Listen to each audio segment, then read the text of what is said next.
Things are not looking good for Johnson at home. Not only are we seeing several crises all coming together, which are all of their own, well, conservative making, they've governed themselves into this mess. And quite frankly, they couldn't govern themselves out of a paper bag. They are trapped in a situation of their own entirety making.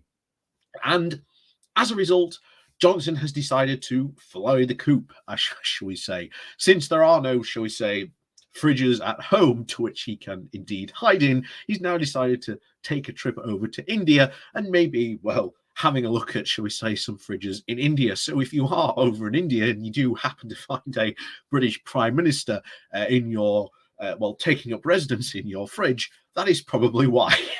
But needless to say, obviously, part of this is very much, as we've been talking about quite recently, an attempt to try and bring Brexit back to the fore. We've seen, of course, Johnson making big noises about getting rid of like EU regulations. We've seen recently Jacob Rees-Mogg talking about, quote, not getting rid of Article or even triggering Article 16, but trying to renovate the Northern Ireland Protocol to give it some, twists and tweaks. Again, the EU won't allow them to do that. You can't just unilaterally decide you want to do some twist and tweaks and just drop certain things. That's not how the thing that Johnson created and signed up for works.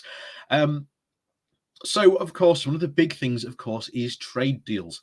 Everyone loves, or at least all his core support, loves the idea of, quote, Britain doing trade deals. It was all the things that they could talk about during the Brexit campaign. Oh, we can get this trade deal. We can get this trade deal. It'll be fantastic.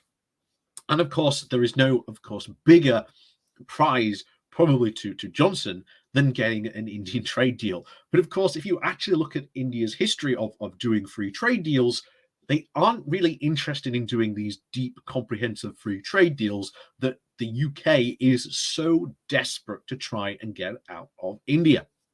So let's have a look at what's been going on here and how Modi has essentially poured hot water not hot water, cold water, all over all over Boris's plan of, well, trying to, shall we say, come back home with an Indian trade deal. And maybe at least keep his core base a bit happy after all the Partygate bad news. So before we do that, please do remember to hit that like, share, and subscribe button. And of course, down below, there are links to my Patreon page and a notification link called, well, Buy Me Coffee. We can buy me coffee. And as always, thank you very much to all those people who do help support the channel that way. So over we go. So this comes from the London Economic with the title of Brexit. Modi dampens Johnson's plan to get an India trade deal done by autumn. And again, we've talked about trade deals aren't done this quickly. Trade deals, the average trade deal takes between like 7 to maybe even 10 years to do. They aren't done quickly.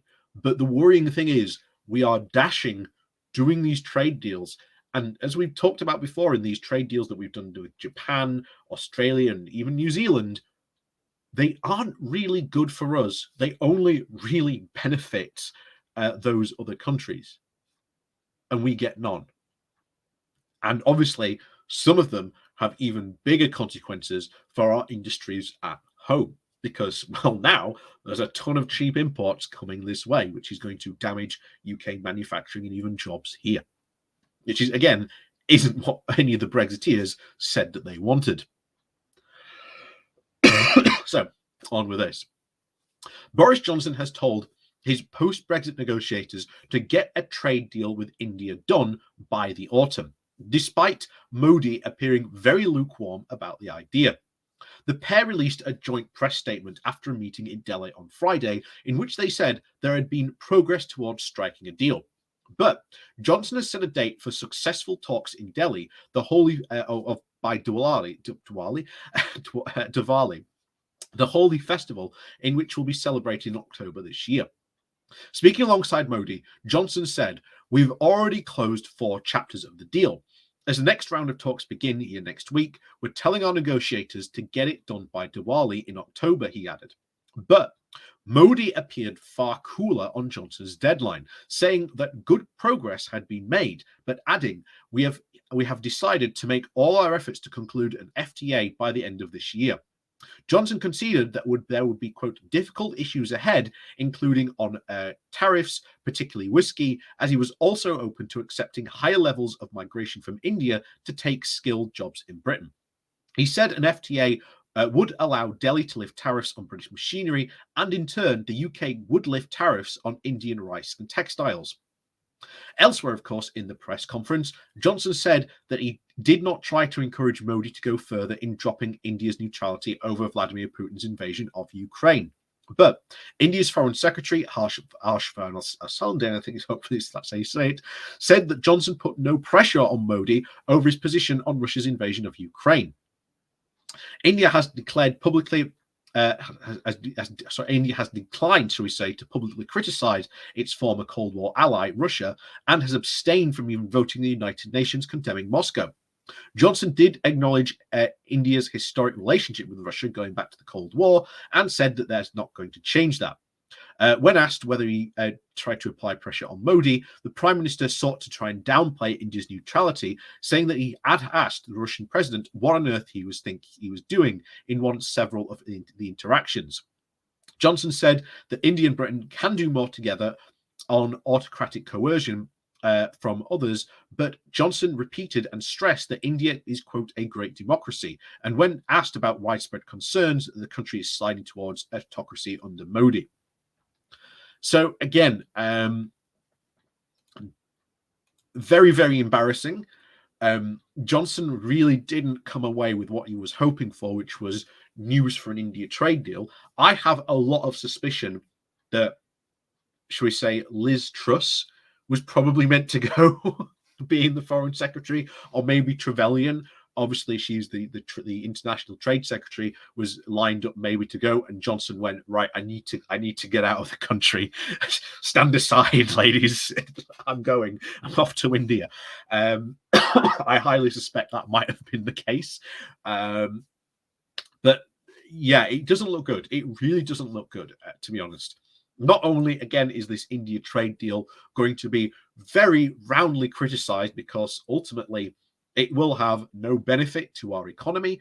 It will mean lots of cheap goods flooding into this country, which will again damage the UK, economically and jobs-wise. Which again, many Brexiteers tell us that they didn't want, or at least they tell shall we say, the Brexit voters, according to them, didn't want. Increased migration from India, as we've seen very recently. There's been increased migration from non-EU countries. Again, as we are often told, this was apparently about ending migration. So I don't understand why EU migrants bad, but other migrants good now. Yeah, it doesn't make sense at all. But trust me, very, very quickly, I can almost guarantee you, give it a year or two, and the Daily Mail will be complaining about all these migrants again.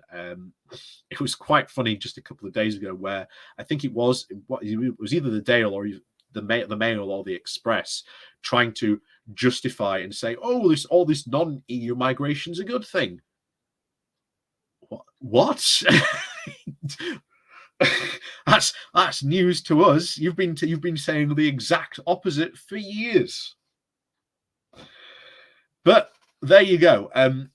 Needless to say, Boris will be coming back from India not with good news, not even having energized his support base or bring anything for his base to try and celebrate. So in a way, his trip to India has been very much a failure.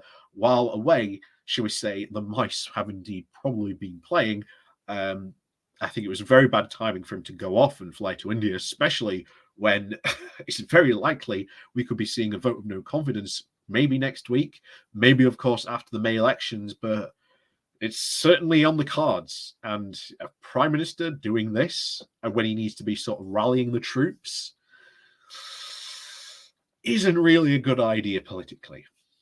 So, as always, we'll have to wait and see what happens. But As always, please do remember to hit that like, share, and subscribe button. And of course, down below, there are links to my Patreon page and a one-off donation link called Buy Me Coffee, where you can, well, buy me coffee. And as always, thank you very much for watching, and we'll see you all next time.